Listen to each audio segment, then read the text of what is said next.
I once crossed the finish line first and still lost the race, and it took me 20 years to realize the rule I broke. I was 10 years old and it was at a Cub Scout Jamboree, which makes me so embarrassed telling this story. But the goal was simple: 10 stations, 10 points each, earn 100 points, and you get crowned Jamboree King. And your boy wanted that, okay? I planned my whole day like I was Bill Nye the Science Guy. Like, all right, hardest stations first, easiest stations last. You'll have no stress going into the last station. And it worked. By the time I reached that final one, I had 90 points. All I needed was to get a 10 on this station, and the station was a race. Okay, your boy was black and fast. I felt so confident going into that because running was my thing.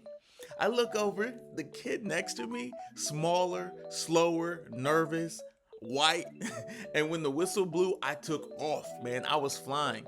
I kind of even remember like not even thinking my feet were touching the ground. I was moving. And so halfway through, I just decided to glance over my shoulder, not to slow down, but to see if I needed to like go into that extra gear. But then I noticed the boy next to me was struggling. He was giving everything he had and was still falling behind.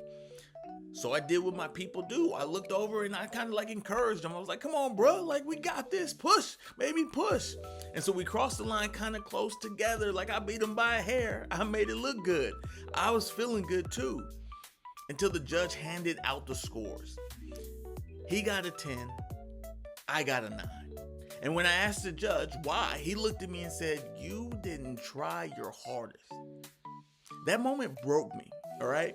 Because I didn't argue or cry. I just stood there confused. Because I had done everything right. I won the race.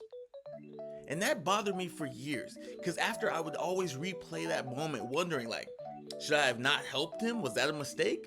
Is it caring for people? Is that what held me back?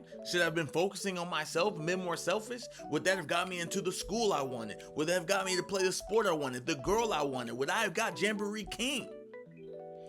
Then I realized 30 years later, that was my first interaction with American individualism, an invisible system I'd be graded on over and over.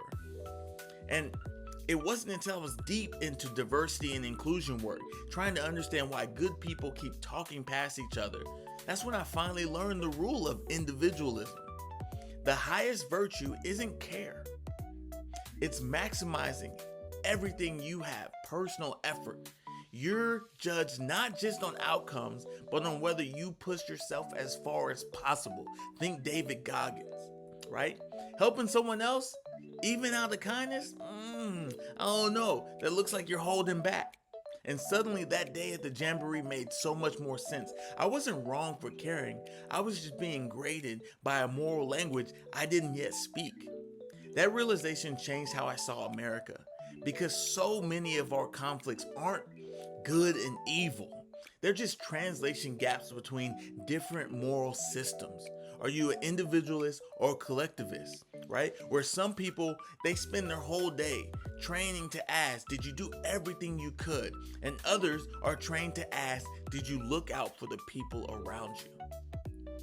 When those two worlds collide, we can't hear each other. The disagreement, all the betrayal, it's just miscommunication. And today my work is all about bridging that gap, helping people understand not just that others believe different moral languages, but teaching you how to also speak the other ones as well. Because that's the only way we move forward. We don't need fewer competitors.